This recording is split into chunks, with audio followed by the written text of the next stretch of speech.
All right, let's get right into it. Today, we're going to unpack a really powerful sermon from the 18th century preacher George Whitefield. It's called The Method of Grace, and it's basically his intense, step by step guide to finding real inner peace. But here's the catch: he argued it all begins by completely destroying a false one. So this verse from the prophet Jeremiah, that's Whitefield's starting line. He saw this huge crisis happening where people were just being offered easy comfort, a shallow sense of being okay spiritually. But for Whitefield, this wasn't just unhelpful, it was a massive, profound spiritual danger. You see, Whitefield argued that these so-called unskilled guides were like doctors putting a tiny Band-Aid on a life-threatening injury. He was convinced that the path to genuine, lasting peace was anything but easy.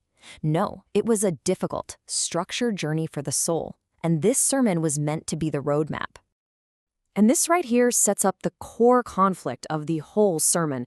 Whitefield draws this incredibly sharp line in the sand between true peace that comes from God and this counterfeit peace, which he actually called a peace of the devil's making. His definition of this false peace is really interesting.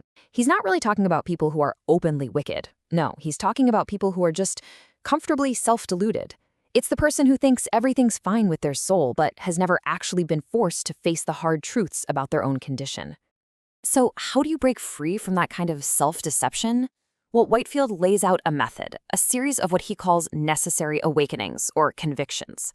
His whole argument is that you can't build true peace on a faulty foundation. You have to tear the old one down first.